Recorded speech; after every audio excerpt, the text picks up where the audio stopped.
right, so we're down here at JBR Studios.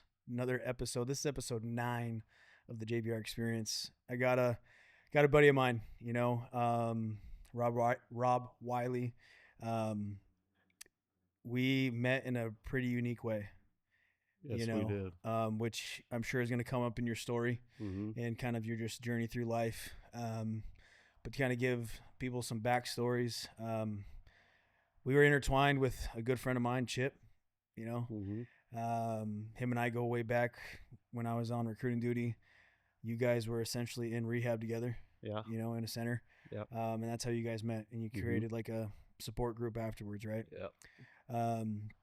So that's kind of how we crossed paths, and you have, in the little time that I've known you, oddly enough, we worked at MLI together, Mm-hmm. But your story's unique, man. And that night we met, I knew you were struggling, and Big time. my boy Chip hit me up and kind of just gave me the backstory, and I went FBI mode, Yes, you did. dude. Was really surprised on how I found you, Yeah. but I knew that I needed to, and I'm thankful that you were all right and you were good, and we're here today. All right, so Thank God. yeah, dude. And so I'll turn it over to you. Let you introduce yourself. Just kind of, So yeah, like you said, so I grew up here, Moses Lake, born and raised, and I had a great childhood here. Family's all here. I've got 2 older sisters and an older brother, and yeah, it's just had a great childhood growing up. And I think one of the things that maybe surprises people is how I have struggled, because I think growing up I probably seemed like a guy that you know um, really had it kind of put together, but um, which is a lot more common than you think, to be yeah, honest. I it mean, my is. boy Alec, Yeah. his story. I know I Yeah. talk about him a lot, but same thing. Put Yeah. together, had it all figured out, right? Yeah. Yeah. So continue. Yeah. And so I grew up playing sports, had a lot of friends, really enjoyed high school and everything. And um, it's kind of funny because I did kind of have a tough time kind of finding my, I guess, way in life. um, my early 20s. um, didn't really know what I wanted to do with my life, man, and just um, kind of bounced from job to job. I was a Schwann's man. That was probably um, one of the kind of a strange job, to be honest with you, but I had met a lot of interesting people on through that. But really, man, I guess just kind of getting into where things you know Because like you talk about your childhood's been good, but like, what did you struggle with? Like, because it was alcohol, it was right? alcohol. Yeah. Okay.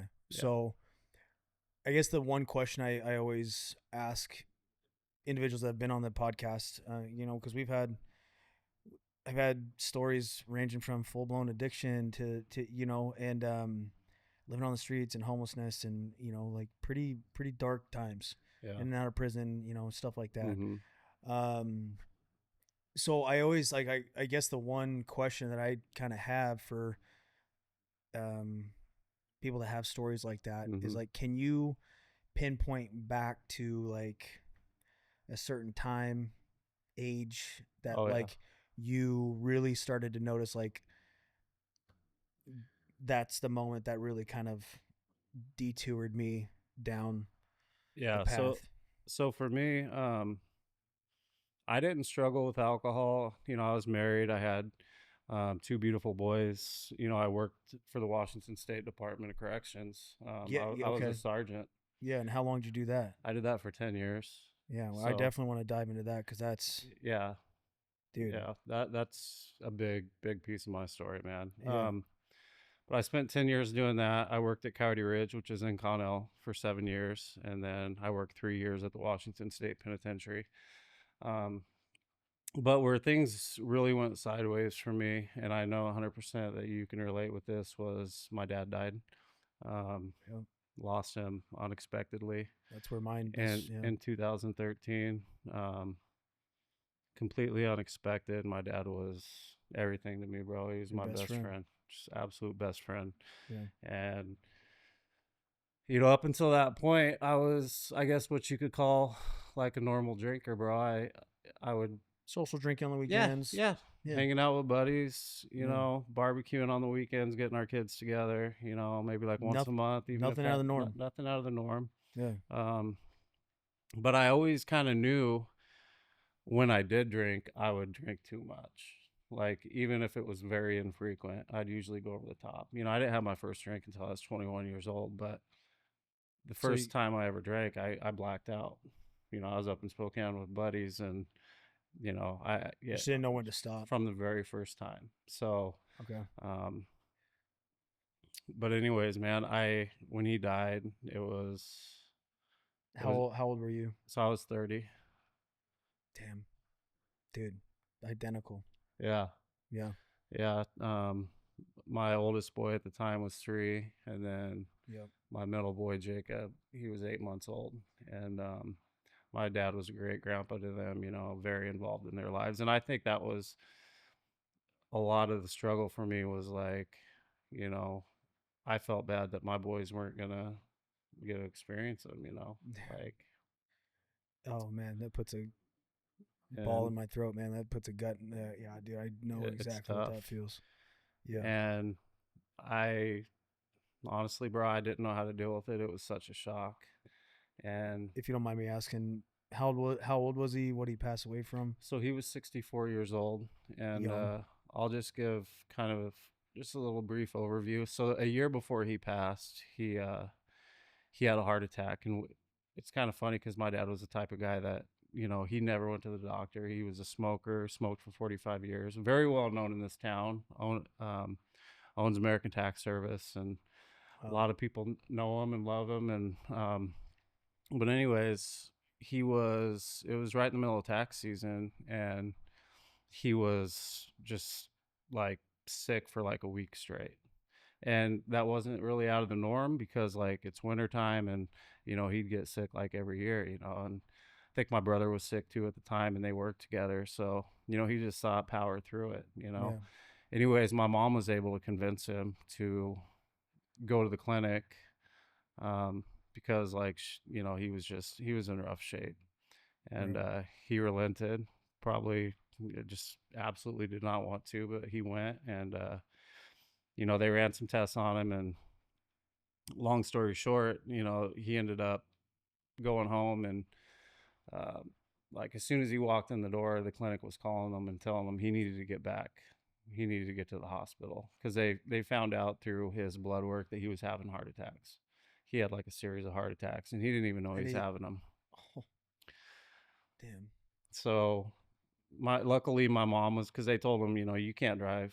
So like either if there's not someone to take you, we're gonna send an ambulance after you. So luckily my mom was home, and she was able to get him to the hospital. And they pull up to the hospital, and he sees a helicopter on the roof, and he's like, "Oh my gosh, is that for me?"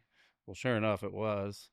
Holy shit. And they loaded him up in the helicopter and flew him to Spokane. And I was home at the time. I got the call, and I lost it right away, man, because I'm thinking, I hear from my mom that my dad's being life flighted, and I mean, You're automatically to the worst. yeah, you go to the worst. So, Yeah. I got in my truck and drove to Spokane, just bawling the whole way there, um, just thinking I was never going to see him alive again. And I got to that last rest area Mhm. off on I-90 right before you get to Spokane, and my sister sent me a text and said, um, that he was out of surgery and he was awake and making the nurses laugh, and just, oh my I gosh, mean, in that dude. moment, did you feel a little relieved? Oh, dude, I felt Like just like, all the relief in the world I could breathe, yeah, because the whole way home, like I couldn't even see the road. I was crying so hard dude. just because it's just.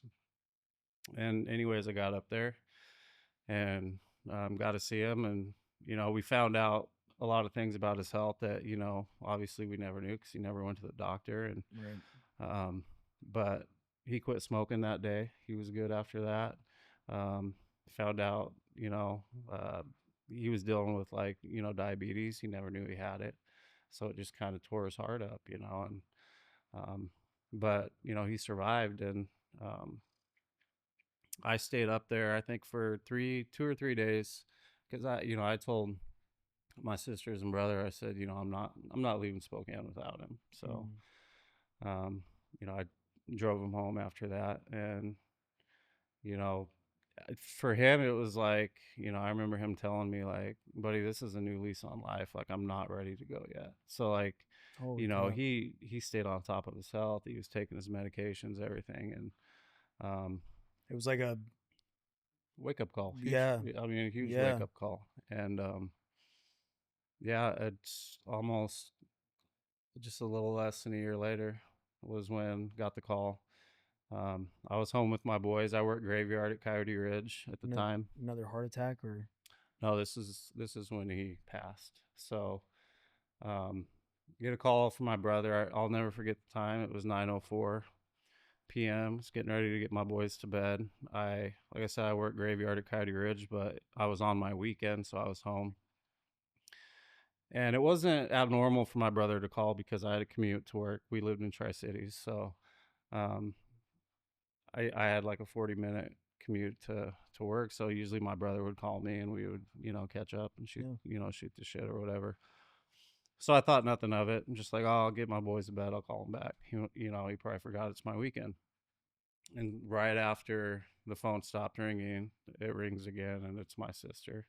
And I knew right then. I was just like, I think my wife at the time, I looked at her and I just said, yeah, it's my dad. That's the call. Like I knew 100%. I don't know how, but I It's the knew. one call you dread. Yeah.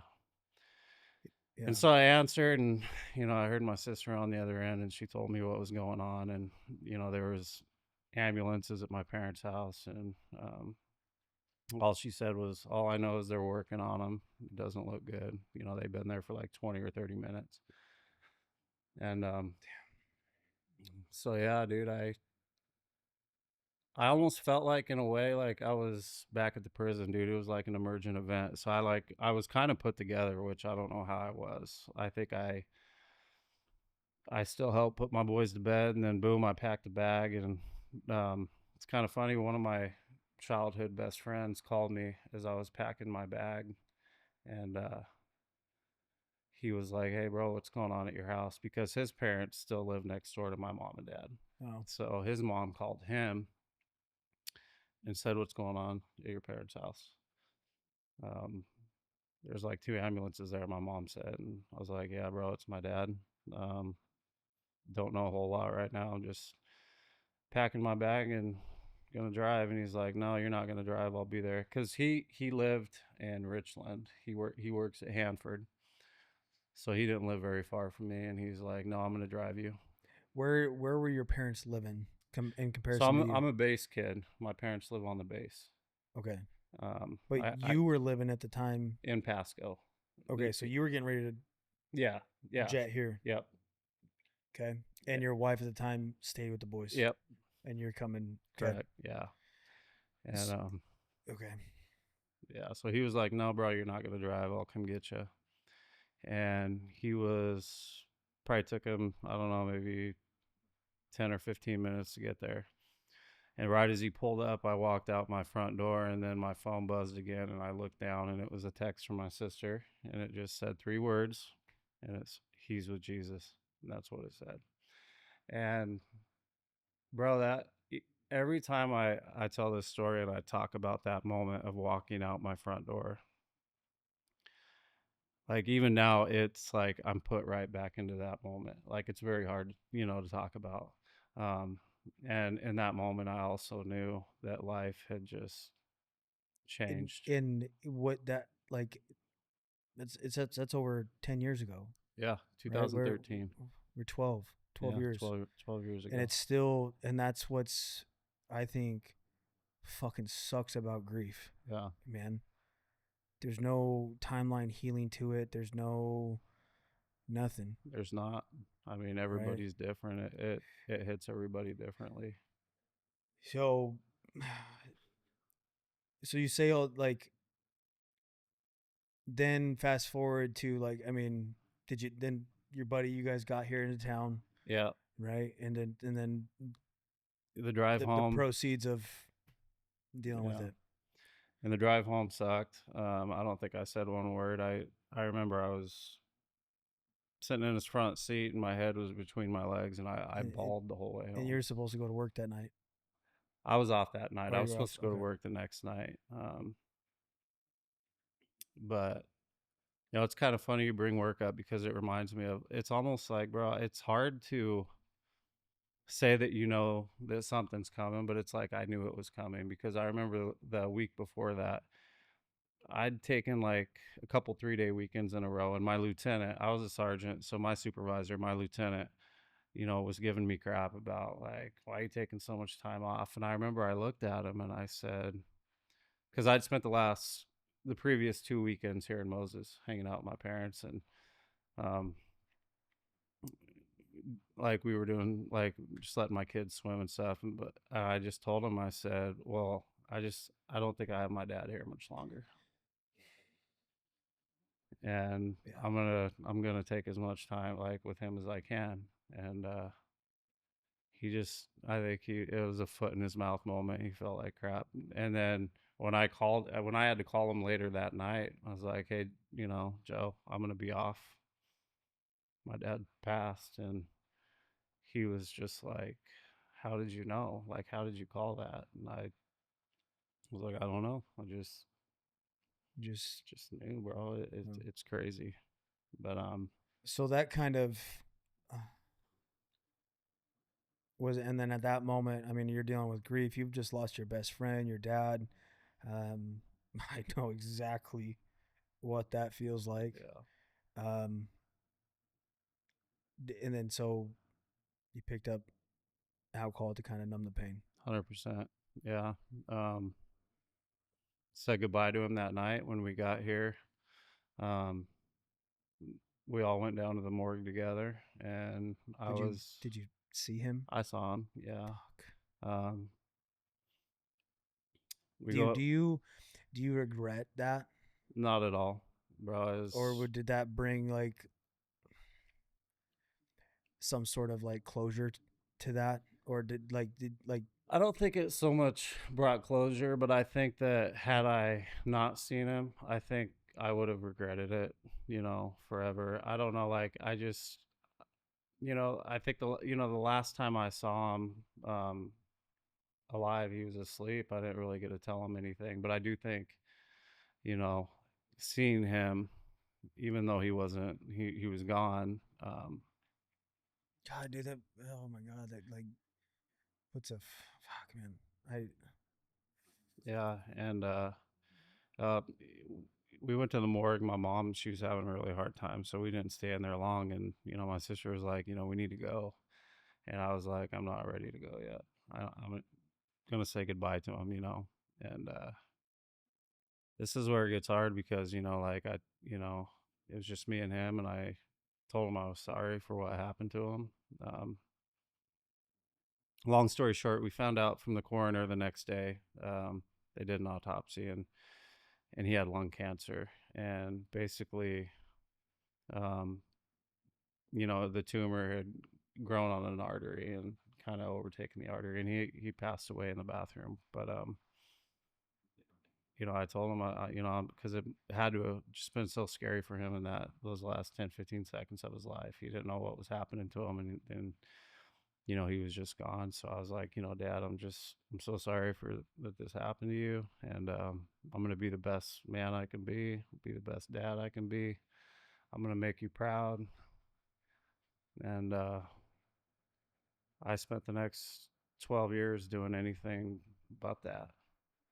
Um, fuck, dude. After the aftermath, like the funeral, went home, and then life doesn't wait. No, It dude, doesn't it wait doesn't. for you. So I One thing I could say about when you lose, and this like sucks to say this, and I say it very lightheartedly in the because it's the God honest truth. So you just lost your best friend, your fucking dad. I've lost my dad, and it's like your whole world crumbles Yeah. and it's destroyed. It's flipped upside down. You don't know how to process grief. It's like 1 second you're like, okay, I think I'm okay, and then the 1 second you're fucking not. Yeah. And so it's pure chaos. Mm-hmm. And then you start getting all of these messages of condolences. I'm sorry, and you almost get angry. Yeah. You're like, dude, shut up. Yeah. Your fucking sorry is not going to bring my dad back. I don't want to hear it. Yeah. It got to the point where I wouldn't even respond to people. Yeah. And then it's like when people say their piece, their condolences, they're sorry, their life moves on. Yeah. Their life continues at a normal pace. Mm-hmm. And you just feel so fucking stuck and lost Yep. and by yourself because no one, unless you've lost a parent, Yeah. you don't get it Yeah. at all. At all. No. So and I think that because I spiraled too Yeah. when I lost my dad. So I think that's a big component of it. Mm-hmm. Big component. Yeah. And I mean, it's back to work, going to a prison, 5 nights a week. And just, I never reached out. I just kind of shut down. And then dealing with that type of work Yeah. and all that bullshit. Yeah. I mean, that prison work in itself is just, it's the most hopeless place on earth, man. It's prison. People don't have hope there. And it's not even just inmates. It's, the staff you work with, they can be just as down and out as inmates, bro. So it's just, but, So the environment, I mean, but at the time that was your career. yeah. You had to essentially pull the bootstraps up and go to work. Yeah. I mean, I was good at it. And support your family. For its faults, I enjoyed it. I feel like, I promoted really quick and, I just kind of found my calling there, and, but as far as like, when I was home, I couldn't face anything. You weren't present. I wasn't present. And, I would put my boys to bed and, I'd start drinking. And, what first became like, 2 or 3 times a week, it quickly spiraled to where it was like every single night. And it was where I was hiding it from people and just. Were you drinking to the point where you're like blacked out or drunk, like going to bed? Or was it more just like. Yeah, I mean, pretty much, man. Just to where I just drank to the point where I just numbed myself out to where I could just stop feeling, stop crying, stop, just. And did you ever feel like the alcohol, because sometimes, I mean, alcohol affects everyone differently, and sometimes alcohol, being drunk, brings out emotions mm-hmm. and deep emotions. Yeah. Did you ever experience that, like as far as it bringing out more feelings? Yeah, I mean, I think for me too, there was like regret, like, oh, I didn't spend as much time with them as I should have. Just things like that, like where. But just that guilt. Yeah, there's a cycle of grief though too. Yeah. I think there's like 5 steps of grief, or so they say, and it's like the sadness, obviously, the loss, and I don't know them verbatim, but is sadness, and then like regret kicks in. Regret, anger. Yeah, I mean, there's like acceptance and denial. Yep. Yeah, I definitely experienced all those, man. And at any point in time, you could jump right back to the beginning, and that's the hardest part about it. Is it's like you said, like when you feel like you're making progress with it, and then you're just like you're not, and yeah, it was just tough, bro, and it just continued, like, and that's when people in my family, or did they start to notice? They would start to notice. I think one time my brother had a get together, and I think I had way too much to drink, and I think I almost got kicked out of his house, which is like kind of unheard of for me, bro. Like but I was just spiraling. I was spiraling really hard. Did anyone try to intervene in your family, or was it like? Because at that point in time, so your dad passed in 2013. How many years were you at the prison? Like I was 5 years in at that point. Damn. So you still did another 6 years. Yeah. It's 5 or 6 years, right? I think my family. I mean, my family loves me. Right, I have like the greatest family, you know, around. But I don't think they knew how to help me. And on the flip side of that is they have their own grief. They love my dad just as much as Your I mom did. just lost her husband. Yeah, my mom lost her husband. My brother, Same, yeah, it's dude. just I didn't even think about yeah. so it's almost like They're dealing with the same pain. they're dealing with the same pain. They're dealing with it, maybe in a different way, but it's just as hard for them as it is for me. I just chose to Deal with it in an deal unhealthy with way. it in a very unhealthy way, Yeah. and it cost me like everything. When you say everything, as in like, Cost me my marriage. I oh, made some really bad choices in my marriage that, under the influence, it just no man ever wants to do. did it ultimately cost you the job at the prison, or No. you walked away from that? So at this time, I was just in complete like effort mode, like so my ex Like was destruction mode. yeah, like Like, she's from small town near Walla Walla called Dayton. And, it was always kind of her dream to move back there. Well, in order for us to move back there, I had to transfer to the penitentiary in Walla Walla, which, I mean, there's prisons in Washington State, and then there's Walla Walla. Walla Walla is, I mean, it's maximum security. It's where the big dogs go. oh shit. I mean, dude, it's death row. It's Well, I didn't even know that. yeah. So, I worked with officers at Coyote Ridge that had came from Walla Walla, and they begged me like, "Bro, don't go there. Don't go there." Like, You're like, this shit's easy. yeah, like you have it made here, you know. But I just, it's like I was running from everything. So we sold our house in Tri Cities, and we moved there. And it's funny because my last shift at Coyote Ridge, I worked minimum security. Yeah. I was minimum security sergeant. My first day at Walla Walla, I worked death row, the death row The unit, first day. first day. Holy fuck. And Walla Walla was just a different game. And um, I was assigned to a unit, a gang unit. Um, so in the prison system, there's different custody levels. So maximum, and then you have closed security. That's where I was. I was in closed security. So I ran a closed security unit, supervised 9 officers, 200 inmates, um, 9 officers to 200. 9 officers and 200 inmates. Yeah, That ratio seems a little fucked up. it is. It is, especially like, and a much higher security level. And this is a gang unit, man. This isn't your people. These aren't the inmates you see picking up trash on the freeways. These are guys that are in for life.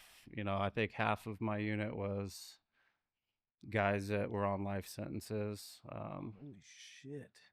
Pretty much all gang members. And this is in Walla Walla? Like, that prison is still there? Yeah, I didn't even know there was a prison in Walla Walla. yeah. I mean, that's state penitentiary, bro. 2,500 inmates. Yeah, I had no idea. yeah. Holy shit. And that was just a different ball game there, man. It was every day was You're then going from, like, I don't want to say Kush, but like like Walla Walla is just a whole different ball game. yeah. While how long had passed from your dad passing to then you being at Walla Walla? That was 2.5 years. Okay. Okay. 2.5 years, and so yeah. I mean, it was wild, man. And you're still drinking at that point. Yeah, I'm drinking even more. Fuck. Like it's I work swing shift, so I was I worked 2 to 10. I'd get back in to where we lived. It was about a 30-minute drive. I'd get back. I'd get either a 12 or 18 pack of beer, and At this got point, it's like the norm now. the norm. I mean, I was home by 11. That case was gone by 1 o'clock. I mean, it was Yeah. just I wasn't drinking to relax or, take a load off. I was drinking to get hammered, to just go just to a to place where I didn't feel anything. just to suppress everything. Yep. Did And you after like because obviously still dealing with the grief of the loss of your dad, but did you feel like the Walla Walla, like the job change, like had a factor into the drinking? absolutely. Was it? Yeah, because it was just way more stressful You there. just weren't fucking happy there. Yeah. I mean, it was just, I mean, and I had more responsibilities there. Like I was an investigator as well. So I would investigate like certain like prison crimes and just Fights, bro there stabbings, yeah, I mean fucking. bro there was just so much there, and I mean I was good while I was there, but once I wasn't on Once the you left the walls, you're yeah. damn. Holy And it's shit. hard to shut that off too. I mean, because bro, you got to think. I mean, people think of prison and they think, oh, it's scary. And it is scary, but they think of riots and fires and all this stuff like, bro, that kind of stuff like happens so infrequently. It's just the day to day, constant. I mean, you're on guard all the whole You time. have to You be. have to be, bro. You can't shut it You off. can't trust any of those people in Yeah, there. I mean, I've seen, officers got hurt at Walla Walla, like, it's all sorts of things, bro. And you can never turn it off. So it's like, it's Did just kind of who you become. did And you you're, struggle a little bit, turn it off going home? yeah, oh yeah, yeah, Like between like having to be on alert or being hard or you know what I mean? yeah, just more irritable. I mean, just Short fused. couldn't handle just minor things, just things that most people could just brush off. For me, it'd be like, and that's just such a change of who people have known me to be, because I'm so laid back and just like quiet, and but that the job just, it really took it out of me, man. And people, it's, I mean, law enforcement, corrections, fire department, military, I mean, all that stuff, people just don't, until you experience it, people have no idea, Yeah. and I learned when I went to Utah, and I'll talk about that, in a little bit, but like, corrections, like the PTSD rates for correction workers is the same as like combat veterans that have had I believe it. two or three tours. I Like believe it. it's through the roof.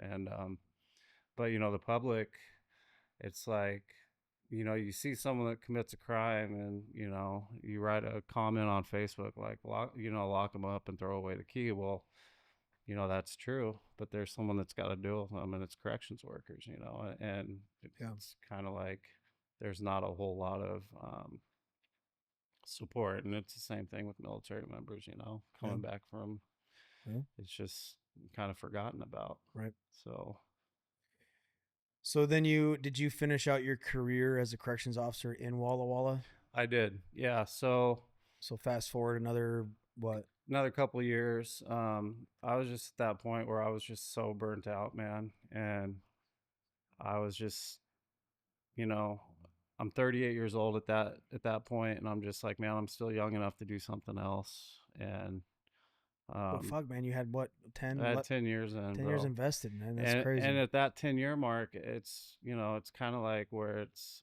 you either decide, you're at a fork in the road. Am I gonna dig my heels in and retire in 15 years, or do I want to go do something else? I couldn't see myself working there any longer, bro. Like I was at that point where I was just done. Like it was killing me. Fair. And it was tough leaving, I mean, the thing about jobs like that is, even though they're hard, they pay really well. The benefits are awesome. I never had to worry about, medical bills with my kids. It's just, but There's a lot of perks to it, there, yeah, for but sure. what at what expense, Exactly. right? Exactly. So yeah, I made the choice to leave. And um, after that, I thought, all things are going to get better, but they didn't. Um, with your drinking and with stuff like drinking, that. with everything, because there was still something here that I hadn't dealt with, Mm. and I just thought I could run away from things, and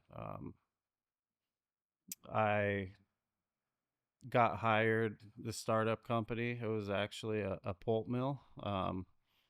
They were like pulping wheat into paper, so they were looking for people, and this was local to where I lived at the time. So I was like, well, yeah, I can go do this. So I interviewed for a supervisor position, not thinking I had stood any kind of chance of getting it, because I don't, it's production. I never had any production experience. Well, I ended up getting hired, and about a year into that, um, is when things with my marriage came to a head, and it was you know Because you're still drinking at this point. yeah. So um, yeah, the marriage was over, and I stuck around, because I didn't want to leave my boys. By this time I have 3 boys. My youngest was born,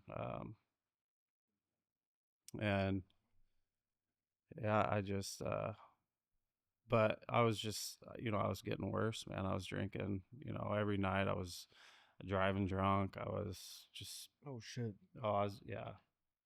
Um, They were catching DUIs or any crazy shit. yeah. Oh Yeah. yeah. Damn. Yeah. So, Because um, but you were still living in Walla Walla. yeah, I was living right outside of Walla Walla, but, in October of 2019, I moved back to Moses Lake, basically because I had to. This was post divorce or post Yeah, post separation. divorce. This Yeah. company I worked for, um, they were going through some things to where I didn't have a whole lot of faith in their um, ability to do what they wanted to do. So I didn't see a future in it. Um, and I also knew in my heart, I was like, man, I have to go back home, because Because mom's here. Who else mom's was here? here, my brother, my sisters, So everyone, um, your everyone. support group. Yeah. Yeah. And the people I knew where I lived were just drinking buddies, and, just not. And I knew the road I was on was just, you know, I was going to, I had to come home and reset. And that's, that was my intent, was to come home for, 6 months, just stop drinking, stop doing, just, find a way to somehow heal myself. And, um, Where did how'd that go? not good. Um, Damn. just because, it's like that saying, bro, wherever you go, there you are, until you deal with the I man mean, in the at this mirror. point, yeah, you've been running. Yeah. You've been running from your shit. Yeah. I mean, to kind of just blatantly say it. Yeah. You lost your dad, then your ex-wife, and says, okay, we're moving here. You're okay, move there, and Yeah. yeah. Yeah. Until you legitimately process and like slow the fuck down, Mm-hmm. it don't go away, No, it doesn't. and it will fucking eat you. And so dude. So you're back home in 2019. Obviously, you're still here. So, at what point in time did you start at MLI? I started MLI, in February 2020. So um, So, between October and February, I interviewed with the Oregon Department of Corrections, because I'm like, I'm going to be able to go right back. I can't be away from my boys. And got a job offer from them. They were going to bring me in, topped out pay wise, and I was going to move to Pendleton, or close to Pendleton, Oregon, which, would this only have been like 40 minutes, 30 minutes from my boys. that's so And bad. the night after Christmas 2019, um, I went to go pick up my boys in Dayton, and I was waiting for him to get out of school. So I'm like, well, I'm going to go see my buddy. So I go over there, and we do what we always do, start drinking. And so I go get my boys from school, and we go back to his house. And just, I don't know. I felt like, like I wasn't overdoing it or whatever. But and he asked me, he's like, "Hey, bro, why don't you just spend the night? You don't need to drive your boys home. Like, just crash here, go in the morning." And I was just like, "No, I'm fine." Because at that point, bro, I drank so much that I felt like I was fine. Dude, your tolerance was My through the tolerance roof. was through the roof. And Holy shit. so I get in my truck, and um With your with my boys in the car, and start driving home.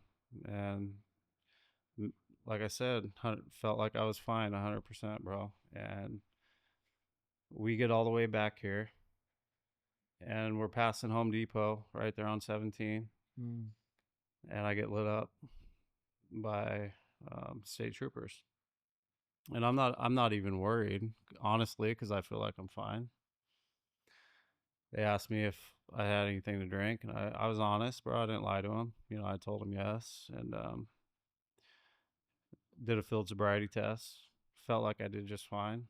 And they're like, "All right, so what we're gonna do now? We're gonna have you blow."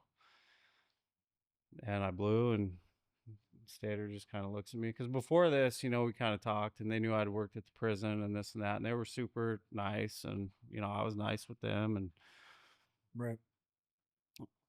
and he just looks at me with raised eyes, and he looks down at the breathalyzer, and he puts it back. He's like, "Blow again, bro." And I blew again, and he just looked at me, and he was like, "Who can come get your boys right now?" Fuck.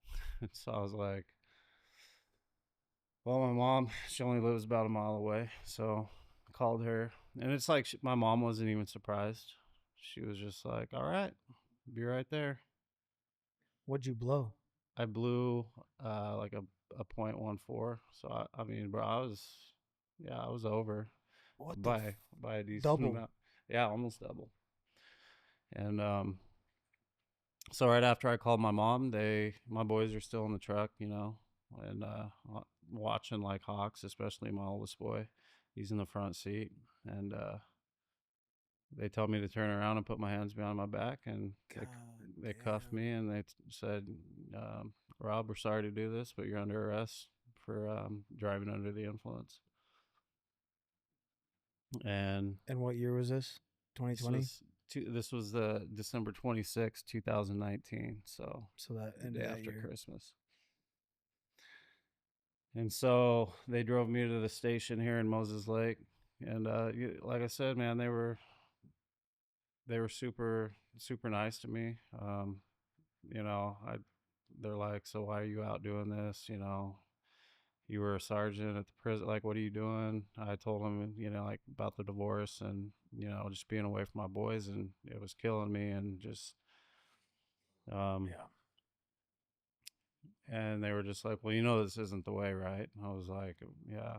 And they took me down here to MLPD, to the station down here, and gave me the opportunity to blow again, hoping maybe it went down, but no, it's still over. And they're like, "Well, listen, we're not going to take you to jail. We're just going to take you, to your mom's house." And um, got to my mom's house, and the whole family's there waiting for me. And everybody was nice to me. It was just like, "What do you say?" Remember, my brother was very supportive, very encouraging. Um, Was it at this point that you realize like maybe I need help or yeah, fuck? yeah. I mean, I definitely knew I needed help. It gets worse. Damn. Um, so obviously it's probably the worst moment of my life, getting arrested in front of my boys. But Oh, I could, yeah. it's not even that. It's the fact that I'm a good dad, and I put my boys in harm's way. In danger. And And that's fucking sucks to admit that. yeah, Yeah. their mom. Did that get used against you? You know what? in It family court, it or it didn't. She was super supportive. Oddly enough, dude, it that's was basically a, I hate that that happened. Don't ever let it happen again. And I don't think she ever brought it up again after that. she could have put you through the ringer. Yeah, I mean, you 100%. could have been Yeah. kids stripped, fucking, I Oh mean, all yeah. sorts of shit, Oh yeah. like supervised visits, you name it, Yeah. dude. Yeah. And deservedly, honestly.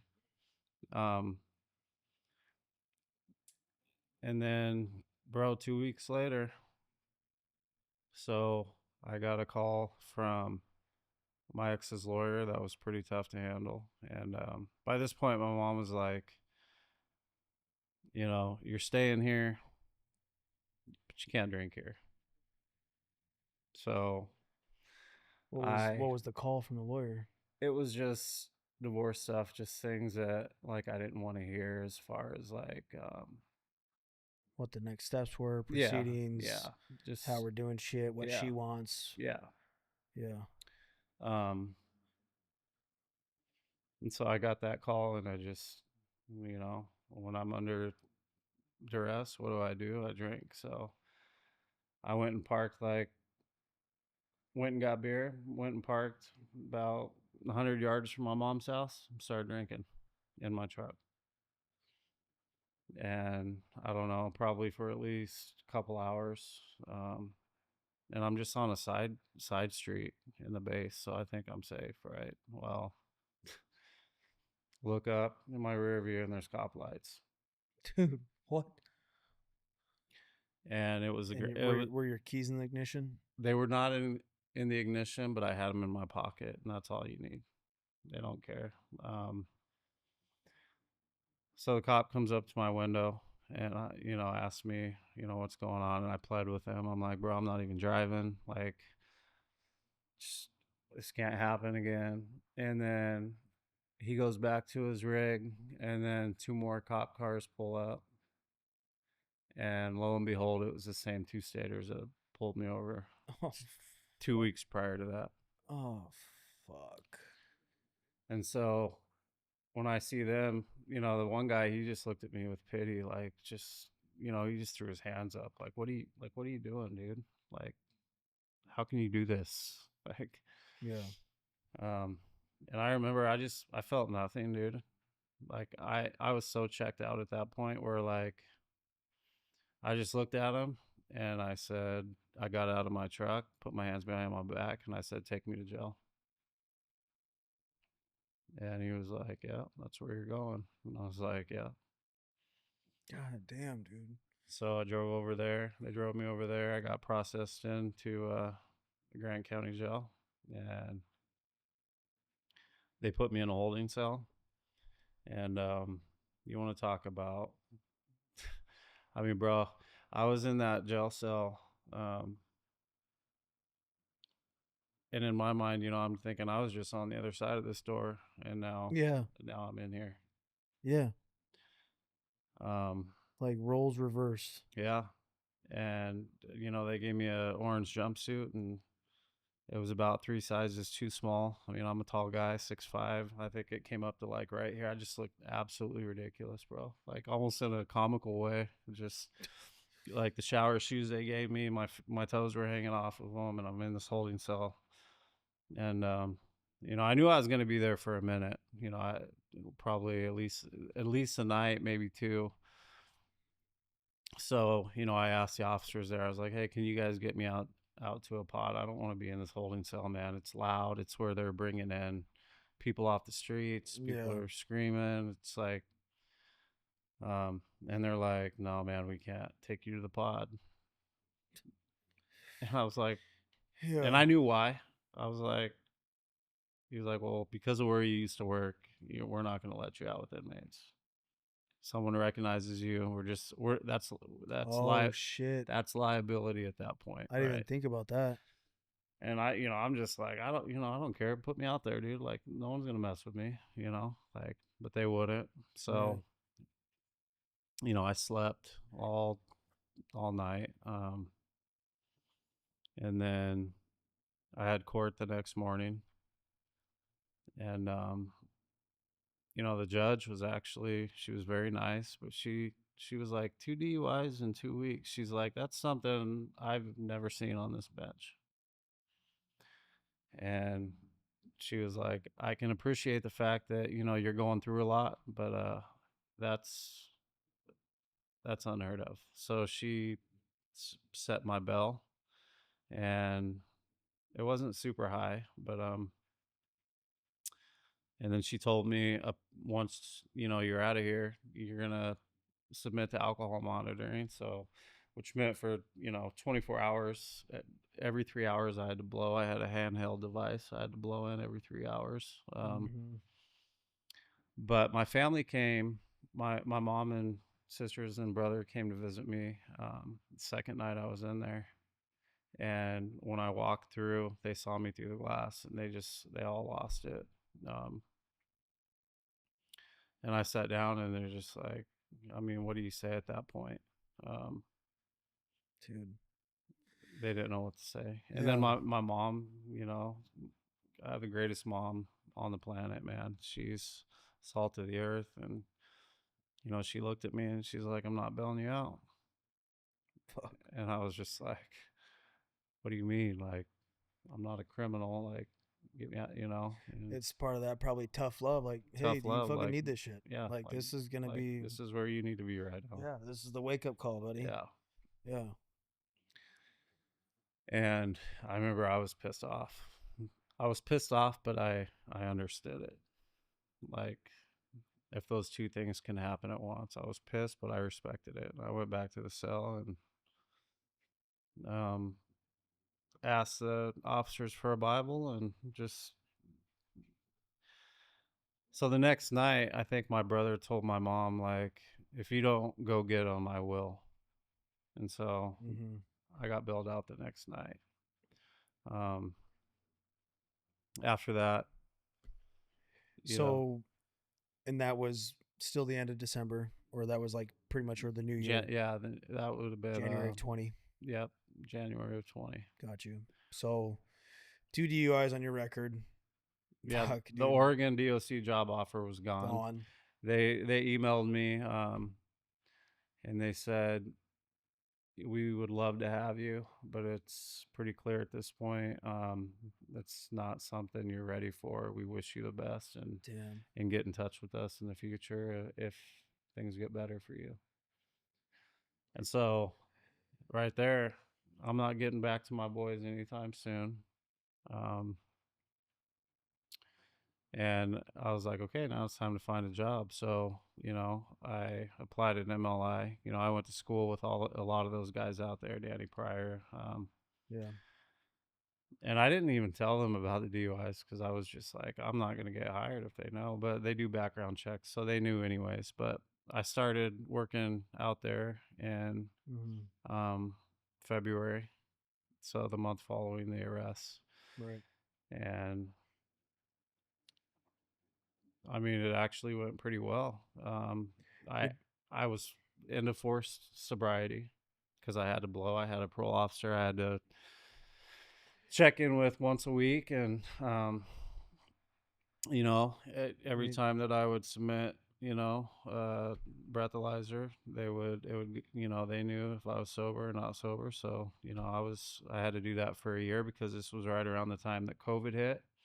So initially I was only going to have it for like a month, but with COVID, everything was shut down and all my court dates got canceled and pushed back. Right. So I ended up having this thing for like a year. And I was sober, but like I said, it was forced sobriety. It wasn't. You weren't like doing it for yourself. No. It's because you had to. Yeah. And you would think at that point to arrest, I'd be ready to stop, but I wasn't, because as soon as I didn't have to do that anymore, I just started right back up. It's because you didn't get like stop drinking for you, for No. your benefit, for the love of yourself, to get rid of that lifestyle. Yeah. Like that is a common thing. Like you can't get clean or have sobriety for anyone else but you. Exactly. And if you're not ready, yeah, you're not going to fucking do it. Yeah. So then fast forwarded to what? I mean, because you're still at MLI, you're successful there. You're like um, gosh, what year is it when we crossed paths? So Because yeah, I mean, you just got home from rehab yeah.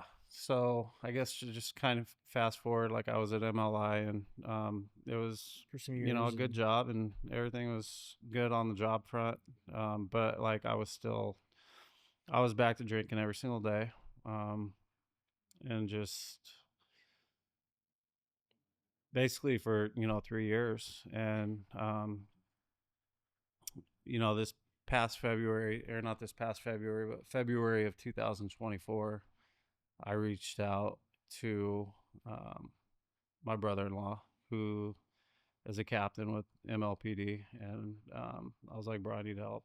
I can't do this anymore," because I knew I was at that crossroads where it's like, "All right, bro, like you can either choose to live for your kids and yourself, or you can keep doing this and be dead in 3 years," because that's really the reality of it. dude, yeah.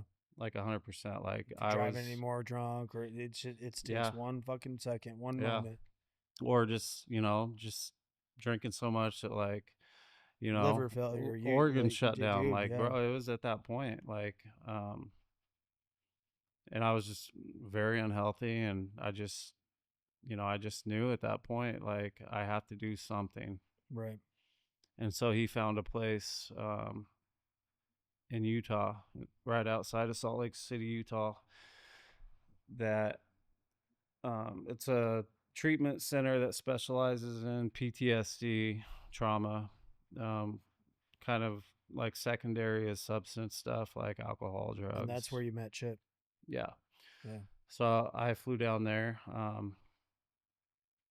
and I mean, dude, it was the hardest thing I've ever done, but it was also the best thing I've ever done. Like, it was intense. The work there was tough. Um, you got to do these things called trauma timelines. So, like, basically, you're having to go back from the time you were a kid till Mm-hmm. now. And, bro, the things that, like, I thought maybe didn't affect me as much as they did had really played like a significant role in my life. I was at Frontier when the shooting happened. That was like my first taste of like, okay, life isn't this earth isn't all innocent and nice. I just Yeah. had two classmates killed, and a teacher died, and um, Yeah. I remember after that just being, and I wasn't even in the classroom, bro. Like I had friends that were in the classroom that experienced it firsthand, and I was in another wing of the school, but it's still just like I was scared to go to school after that. Like Oh you yeah. know, Yeah. and when I was 21, my best friend was murdered, and just all these things just came to the surface, bro, and I started understanding a little more about myself, um, and getting like I think in some odd way, I think getting a clinical diagnosis helped me because I got diagnosed with PTSD, um, with a pretty significant level of PTSD. But then when you get a diagnosis, like I don't want to say it's a sense of relief, but it's something that where okay, now I can work on it, Yeah, right? Like I have something that I knew that was always off, but it's now yeah, there, yeah. and now I can treat it. I can work on it. I could seek therapy. I could Hmm. do the things that I Yeah. need to do. And it was just like, well, I'm not crazy. Like I'm just, I've just been through some You've been things through in some, my yeah, life that have been really yeah, hard on me, oh yeah, and because as men, dude, like you're you're told not to let things affect you, right? Like mm-hmm. nut up, like Right. but um, yeah. So I met Chip there. He's a Sunnyside cop, awesome guy, and uh, you know, Shout out to Chip, my boy. yeah, Chip, we love you, bro. You're awesome. I know. But I told him that I was from Moses Lake and that I worked at MLI, and he's like, "Oh, I got one of my good buddies works at MLI." I was like, "Oh, what's his name?" And he said Jeremy Reese, and I was like, I don't know him, but I know of him. I think just from like seeing your emails and stuff at Yeah. work and like stuff Yeah. like that. And Yeah. he was like, yeah, we're Marines, you know, we served together. And so that was the connection there. And then, you know, I come home from Utah, and my youngest baby was born not long after I got back. Right. Um, I was good for a couple weeks after I got back, and then just alcohol just reared its ugly head again, man. And you know, I started drinking pretty heavily again, and just had a really bad night where like I blacked out and started texting people like that were in Utah with me, Yep. and just saying some pretty rough things that, you know, sounded off some alarm bells. Yep. And that's when, you know, Chip got a hold of you. I'll never forget that Yeah. that night, dude. I was. Because they didn't know, because my phone had died. And like, Yep. Yeah, you went basically radio silence. yeah, No one could get a hold of yeah, you. No one knew where you were, yeah, right? And then obviously just the worst thought, like, is he safe, yeah. right? And I remember Chip calling me, and I was on the way home from a wedding that I'd shot, Mm-hmm. and he's like, "Hey, man, like I got one of my boys that I was in Utah with. We're in a group text, and he was saying some things that kind of raising some red flags. I don't think he's doing well, and now he's just radio silence." I was like, "Fuck, okay." I was like, "What's his name?" Tells me, and I immediately turned to Facebook, and he was like, "Yeah, he works at MLI." So I was like, "What? He works at MLI?" And I had a work phone at the time, and so I brought up Microsoft Teams, and I Mm-hmm. looked up your name, Yeah. right? And I was like, "Okay, I got a face, cool." And I found your Facebook, and dude, I went like investigation mode, and I like scrolled down on your Facebook because we weren't friends, and I saw a picture of or like a video or something of your boys in a front yard, and I looked at the surrounding area. I was like, "That's the base." Yeah. I was like, "That's a white picket fence." I saw the water tower in the background. I was like, I literally drove out to the base, and like in relation, like correlation of like, okay, that's the water tower. Like we got to be in this area, dude. And I came around the fucking corner. I saw that white picket fence, and I fucking parked. And sure as shit, I see like the the stone that says the Wileys on it. Mm-hmm. And I was like, oh my god, I found his house. Yeah. Knocked on the door. Your mom answered. Mm-hmm. I was like, hey man, like I know you don't know me. A really good friend of mine that that's a Marine as well. We're trying to look for your son, Rob. And or I said, I was like, I'm looking for Rob to make sure he's okay. Have you heard from him or anything like that? She's like, oh, that's my son. He's not here right now. He must be drinking again. I'm like, okay. Why? Like, where does he live? Like, I want to go make sure he's okay. And she told me the apartments that you were living in. Uh-huh. I was like, all right, cool. Like, I appreciate it. I'm gonna go check. I went up there, and she's like, she told me what car you drove, stuff like that. She's like, it's usually parked right in the front. I'm like, awesome. So I get up there, and like I saw your car, and then I saw the fucking your yellow MLI hard hat in the back. I was like, okay, this is him. Yeah. And then yeah, dude. And then I knocked on your door, and like Chip was like blowing me up. He's like, and like I told him, I was like, I found the house. I talked to his mom. Like I was like, dude, but it's like it's an odd way to meet, right? But I will never not go do that. You know what I mean? Yeah. If if someone calls and needs that, like I don't give a shit if I know you or not, you know. And when I saw you too come out of your front door, like I could tell like you were struggling. Yeah. You know what I mean? Yeah, I still have that picture of that Chip sent. He sent it to me, like the string of messages, and it was a picture you took of me on my doorstep that Yep. you sent I was to like, he's him alive. to say he's good, Yeah, he's all right. I found him. I mean, he's alive at least, Yeah. you know. Um, Like, and you were going through it, man. Like, you were like, I could tell, like, it was overwhelmed. You were overwhelmed. You were yeah, like, I could see it, and it comes from like when you are overwhelmed and you get asked the question like, "Hey, dog, you good?" and tears just boil up. yeah, yeah, Yeah. yeah, dude. I remember it well. I mean, you were super awesome. God used you in that moment to, I mean, just be a tool for Him because, bro, like you were. I remember you invited. You're like, hey, bro, what are you doing tonight? You know, I'll take you. We're Yeah. taking my Go fuck. boat to my cabin. Let's Yeah, go. dude. You know, and it was just like, man, that's because I had isolated myself so much from everybody and Mm-hmm. everything that, like, you know, just to have somebody just show up for me in that way was just like, and my family had tried before, but it's different when it's someone else, and it's just, It's different when it's like someone you don't even know, yeah. right? Like, And you told me, you're like, hey, bro, I've been through it too. Like, if you ever, and you gave me that outlet to be like, you know, text me, call me anytime. Here's my number, and you gave mm-hmm. it to me, and you know, I not exactly sure when that was. I think that was like July. I think that was, Yeah, it was still summer. yeah. Um, that was 2023, I think.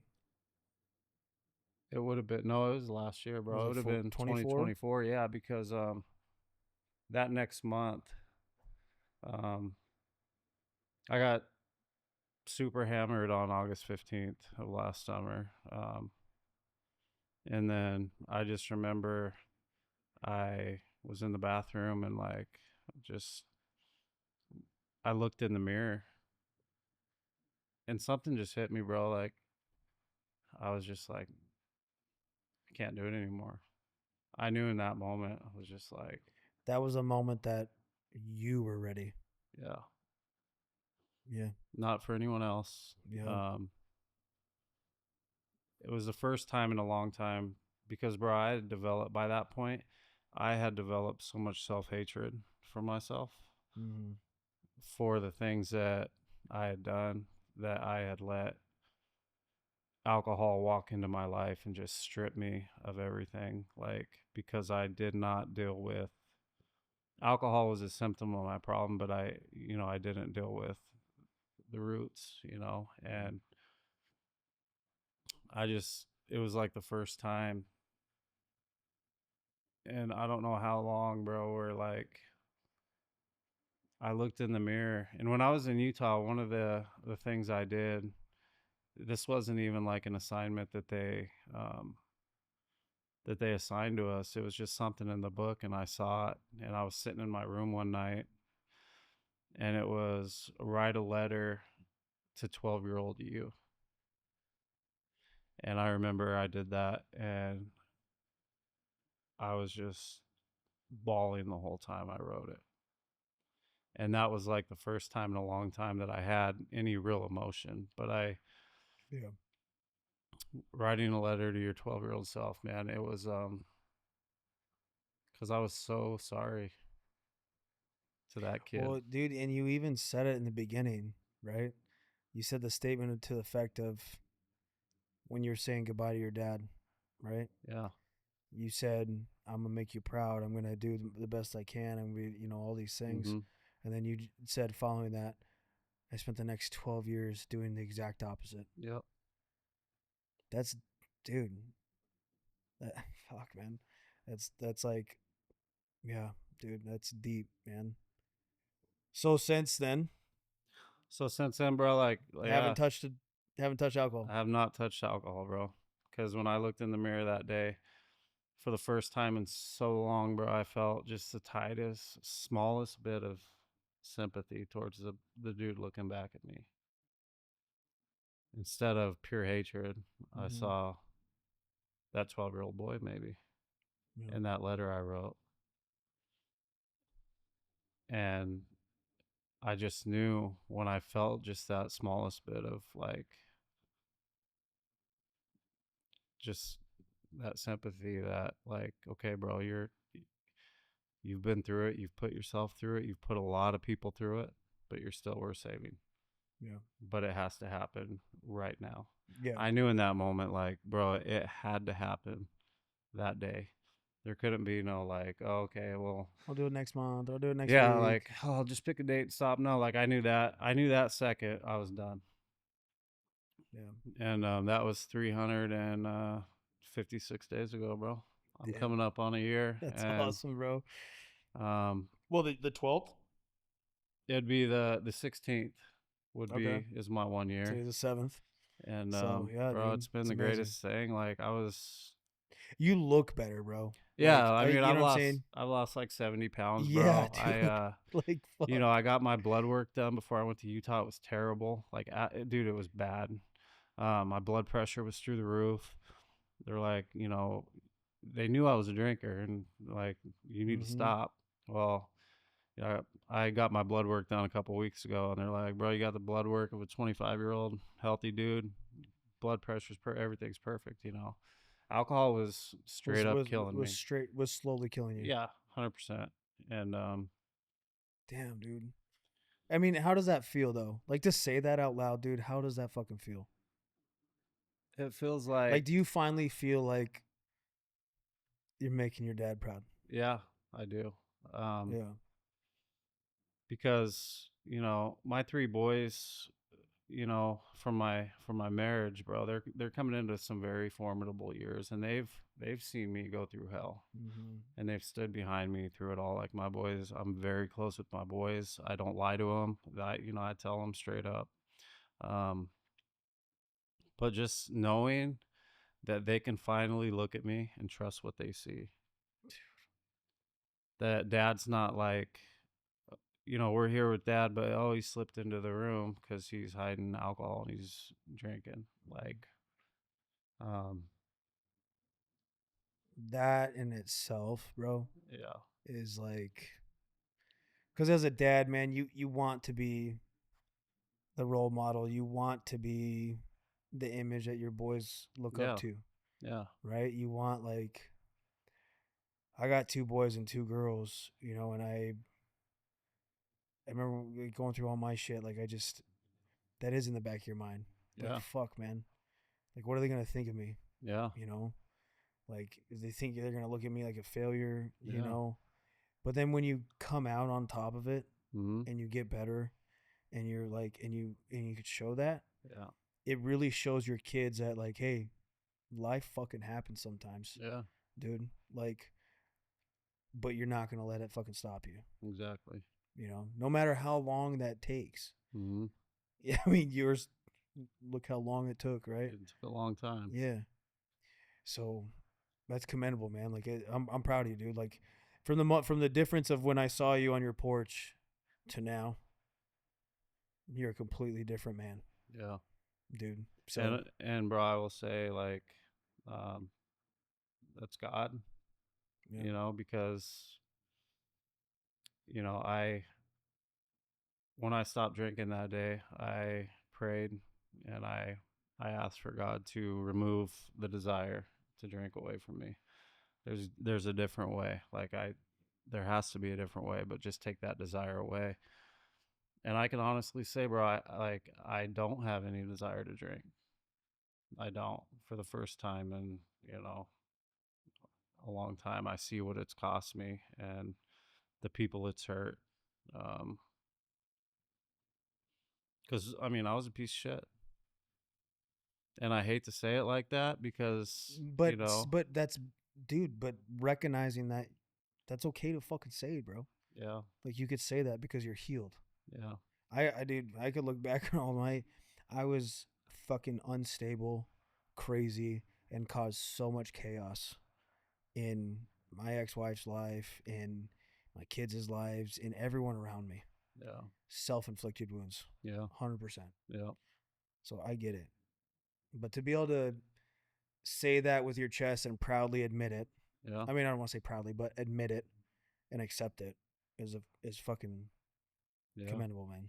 yeah. Like, And then, like, you know, aside from my 3 boys, I got 2 little babies. You know, I got Yeah. a 2-year-old girl and a 1-year-old boy, and, you know, it's like they're never gonna see me with a beer in my hand. Yeah. They're gonna And see the version of you that you've always meant to be. yeah, Yeah. and I mean, I'm older now, you know, I'm 44, bro, so it's like Yeah. if I by stopping, I'm giving them as much time as Possible. I possibly can that they can have with me Yeah. because I know the effect of not having your dad. Yeah. And It sucks that like you have to remember your dad longer than you had him. yeah, It's a shitty feeling. yeah, Sucks. yeah. So But yeah, bro, it's you know, one thing I will say, and you know, for people going through it, dude, if I can do it, anybody can. And I know that, like, for me, sobriety and recovery, they're not quite the same thing because I feel like now I'm sober, but have I truly entered into like recovery yet? I don't know. That's the part where sometimes I get a little, because I feel like recovery is it can it's be a completely, it's always gonna take work. yeah, You're always gonna have to choose it. yeah, I think. yeah, Like with and I mean I drank a lot more when I got out of the Marine Corps and was going through my shit. I've never been a drinker yeah, ever, and so but it's you have to choose yeah, to be sober. yeah, It's a choice, mm-hmm, right? Like something bad happens in your life, you know, you a loss or something just because life's stressful, mm-hmm, and if it happens, you have to recognize, feel the emotions, bro. yeah, Let it, but don't let it consume you, yeah, and don't let you turn to the dark side, yeah, right? Because there's better ways to cope. You know, there's better ways to, dude, grab your kids, give them yeah, big hugs. yeah, You know, cry in front of them, yeah, let them console you. yeah, Because, dude, I don't know about you, but if you're feeling down and like depressed, and I could cry about that shit about it, but it's like if you're vulnerable enough to cry in front of your kids and they see that, kids are smart, man, yeah. and they're just gonna fucking love you. Oh yeah. They're just gonna come fucking hang on to You you, know what's funny about you and say that is the most like unconditional love it is. that you could experience. Yeah. It's funny you say that because my oldest boy, he's 15 now. Um, but right after my dad died, you know, I'd mow the yard, you know, and that's something like my dad taught me how to mow when I was 12. So like it'd be a trigger for me. Like after I mowed, I'd sit down like in their sandbox I'll just kind of reflect. and I just started crying. And my boy was 3 years old at the time, and he saw that I was crying, and he was like, "Daddy, you miss Papa, huh?" I was like, "Yeah." But you know, he just hugged me, just like you just said. He just hugged me and loved on me, bro. And like, And it's just it automatically just kind of like regrounds you, yeah, you know, yeah, and allows you to like just feel it, you know. yeah, So if you're ever gonna go through something, dude, do that. yeah, Let them fucking love you yeah. They do a because good job of it, bro. yeah, My dude, my kids that's are awesome.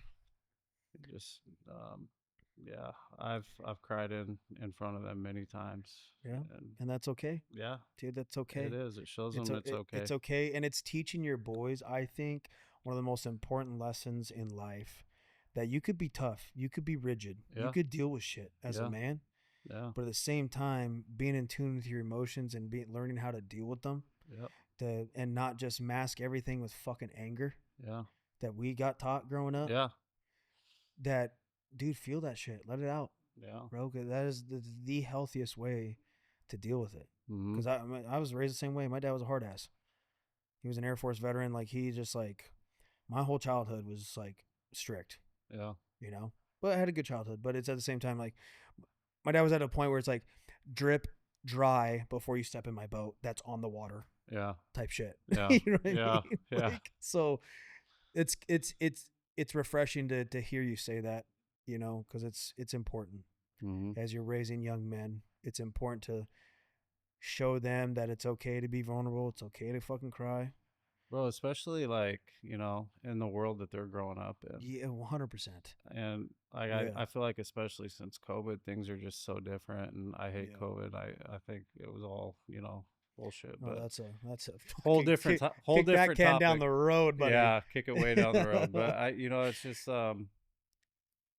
yeah, I just hope we get to a place where it's not like that. It's like you don't have to bottle everything up and put on a mask and act like you're Well, until we because start talking more about it, it's not going to change, yeah, unfortunately. yeah, Right?